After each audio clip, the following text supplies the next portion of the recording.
नवा नवाल ये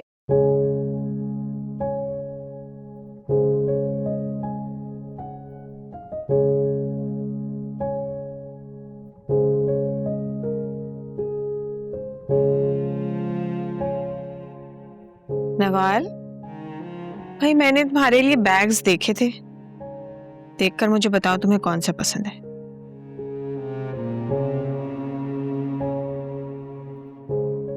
क्या बात है, इतनी उदास क्यों लग रही हो? आज निम्रा से मुलाकात हुई थी। वही जो हावी हुई है मानी के दिलो दिमाग पर। क्या कह रही थी? कुछ कहा नहीं, अपने फियांसे के साथ आई हुई थी शॉपिंग करने। अगले हफ्ते ने कहा है। फिर तो तुम्हें खुश होना चाहिए, उदास क्यों? मानी को लगता है कि वो मेरी खातिर कुर्बानी दे रही है। Whatever, फायदा तो तुम्हारा ही है। देखिए, वो मेरे फायदे के बारे में क्यों सोच रही है पप्पू? मुझे नहीं अच्छा लगता किसी का एहसान लेके कुछ हासिल करना। तुम किसी का एहसान नहीं ले रही हो। I think she is happy with her decision. आप इतने यकीन से ये कैसे कह सकती हैं? मुझे मानी ने बताया था। मानी ने कहा था? मानी तो ये मानता ही नहीं है। मान जाएगा, निम्रा का निकाह हो जाए उसके बाद वो मान जाएगा। फिक्र ना करो, वो भागेगा नहीं हम दोनों से। और वैसे भी वो लाख कोशिश करे, हम दोनों से भागने नहीं देगी। आप ऐसे कह रही हैं जैसे वो हम दोनों की बहुत मानता है। थोड़ा वक्त हो, सब बातें मान जाएगा। काश आपने बेजार चाचू को ना छोड़ा होता।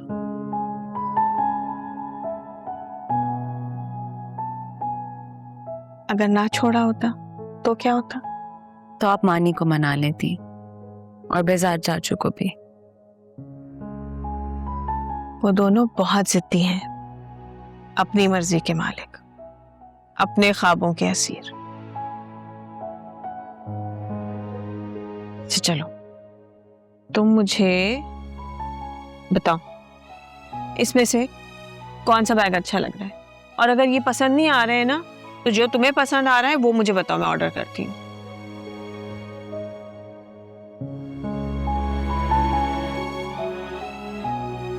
नवाल, देखो ना बैग, मुझे बताओ कौन सा अच्छा है। ये अच्छा। सकीना, ये पर्चियां हिसाब की कॉपी में लगा देना और कल न्याज का बंदोबस्त कर दीजिएगा। जी जरा आप बिल्कुल परेशान ना हो, कल सारा एहतमाम हो जाएगा। Thank you. अस्सलाम वालेकुम। वालेकुम अस्सलाम बेटा। अस्सलाम वालेकुम दादू। वालेकुम अस्सलाम बेटा, जीती रहो जीती रहो। शुक्र है भाई तुमने भी यहाँ आने की कसम तोड़ दी। कसम तो नहीं खाई हुई थी दादू, दिल नहीं मान रहा था। मानी कहाँ है? घर पे है? कहाँ जाना है उसने, अपने कमरे में है। उलझता रहता है, सोचता रहता है। तुमने भी तो उसे छोड़ दिया है।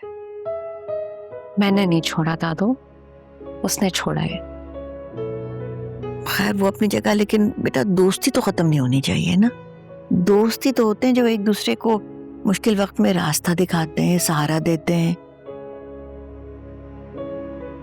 काश आपने ये बात मानी को भी सिखाई होती कि किसी का सहारा कैसे बनते हैं। आप जानती हैं ना दानिया पप्पू ने कितनी मुश्किल जिंदगी गुजारी है। मानी को आइडिया भी नहीं है कि वो उसे कितना याद करती हैं। अपनी शादीशुदा जिंदगी तबाह कर दी उन्होंने मानी के लिए, लेकिन वो उनसे सीधे मुंह बात तक नहीं करता। बेटा दानिया ने भी गलती का एतराफ करने में बहुत देर कर दी, और ये तुम कैसे कह सकती हो कि मानी की वजह से उसकी शादी जो है वो तबाह हुई है? दादू, हम किसी तरह दानिया पप्पू को इस घर में वापस नहीं ला सकते।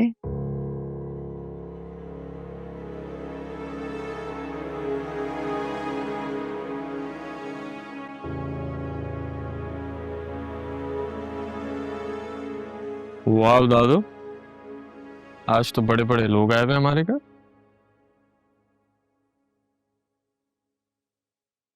बड़े लोग तो वो होते हैं जिन्हें दूसरों के एहसासात और जज्बात की कोई परवाह ही नहीं होती, जिनके लिए दूसरों की मोहब्बत चूंटियों से ज्यादा अहमियत नहीं रखती, कि जब दिल चाहा रोन दिया, जब दिल चाहा पलट गए।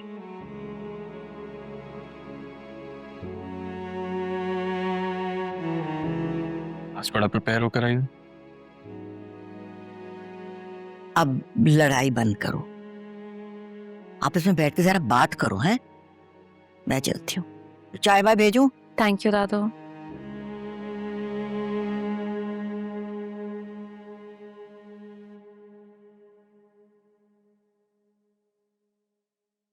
पूछोगे नहीं कि क्यों आई हूँ?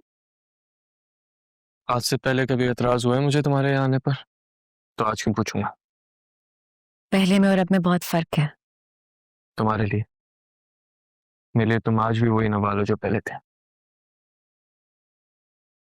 मैं अपने बारे में बात नहीं करने आई। तो फिर जिसके बारे में करने आई हूँ करो। बस ये ख्याल रहे कि निम्रा के अगेंस्ट कुछ नहीं सुनूंगा मैं।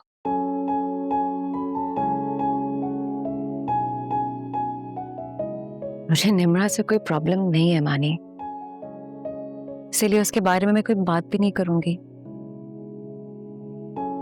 मैं दानिया पप्पू के बारे में बात करने आई हूँ।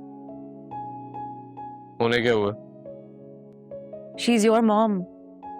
तुम्हें पता होना चाहिए कि उन्हें क्या हुआ है। उन्हें अपनी जिंदगी में तुम्हारी कमी बहुत महसूस होती है। अपने शौहर से डिवोर्स ले ली तुम्हारे लिए। प्लीज ये डिफरेंसेस खत्म करो मानी। She needs you. और उस वक्त का क्या, जब आई नीडेड हर?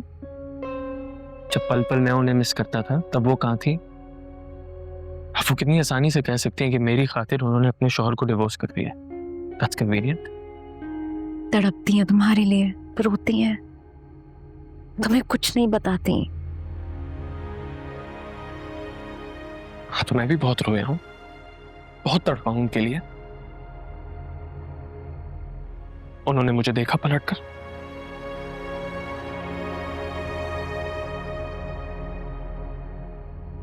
गुजरा हुआ वक्त वापस तो नहीं आ सकता ना मानी। यही तो मैं कह रहा हूं नवार, गुजरा हुआ वक्त वापस नहीं आ सकता।